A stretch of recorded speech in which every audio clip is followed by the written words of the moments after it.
આજે ચૂંટણી માટેના ઈવીએમ વીવીપેટની ફાળવણી કરવામાં આવી હતી। નવી કલેક્ટર કચેરીના હોલમાં આજરોજ સવારના ઈવીએમ વીવીપેટની ફાળવણી માટે ફર્સ્ટ રેન્ડમાઇઝેશન કરાયું હતું। ઈએમએસ એટલે કે ઈવીએમ મેનેજમેન્ટ સિસ્ટમ નામની 2.0 વર્ઝનના સોફ્ટવેરની મદદથી કોમ્પ્યુટરમાં રેન્ડમાઇઝેશન કરાયું હતું। આ રેન્ડમાઇઝેશનની પ્રક્રિયા કરવા માટે ચૂંટણી પંચમાં નોંધાયેલા તમામ રાજકીય પક્ષોના પ્રતિનિધિઓને બોલાવાયા હતા, જેમની હાજરીમાં આ રેન્ડમાઇઝેશનની પ્રક્રિયા હાથ ધરાઈ હતી। વડોદરા શહેર અને જિલ્લાની તમામ 10 વિધાનસભાના એઆરઓ પણ હાજર રહ્યા હતા। સોફ્ટવેરની મદદથી ઈવીએમ અને વીવીપેટની ફાળવણી થઈ ગયા બાદ આવતીકાલે શુક્રવારે સવારે 7 કલાકથી બાપોદ ખાતે આવેલા ડેડિકેટેડ ઈવીએમ વેરહાઉસ ખાતેથી જે તે વિધાનસભાના મામલતદાર કક્ષાના અધિકારી તેમના સ્ટાફ સાથે પોલીસ બંદોબસ્ત હેઠળ ફાળવણી કરાયેલા ઈવીએમ વીવીપેટ મેળવશે અને પોતાના વિધાનસભાના સ્ટ્રોંગ રૂમમાં પોલીસ બંદોબસ્ત હેઠળ રખાશે। 7મી મેના રોજ લોકસભાની વડોદરા બેઠકની સામાન્ય અને વિધાનસભા વાઘોડિયા બેઠક પર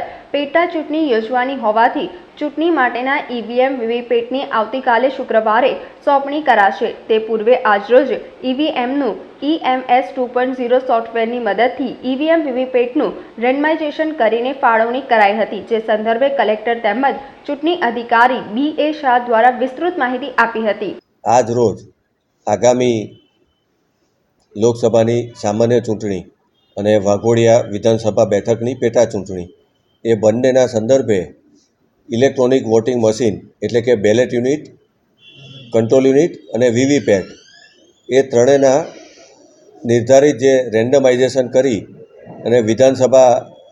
મત વિભાગો માટે લોકસભાની ચૂંટણીમાં 10 વિધાનસભા મત વિભાગો માટે ફાળવવા માટે અને વાઘોડિયા વિધાનસભાની જે પેટા ચૂંટણી છે એના માટે ઈવીએમ ફાળવવા માટે રેન્ડમાઇઝેશનની પ્રક્રિયા જિલ્લાના જે માન્યતા પ્રાપ્ત રાજકીય પક્ષો રાષ્ટ્રીય કક્ષાના જે છે એના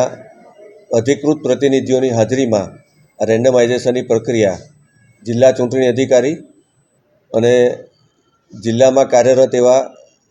મદદનીશ ચૂંટણી અધિકારીઓ, રિટર્નિંગ ઓફિસર વાઘોડિયા પેટા ચૂંટણી માટેના એમની ઉપસ્થિતિમાં કરવામાં આવેલું છે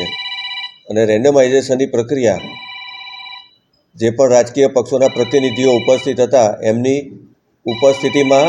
એમને બતાવીને પારદર્શક રીતે એમના સંતોષકારક રીતે એમના વિથ સંમતિ પૂર્ણ કરવામાં આવેલી છે। આવતીકાલે સ્ટ્રોંગ રૂમ સવારે 6:30 કલાકે ખોલવા માટે આયોજન કરેલું છે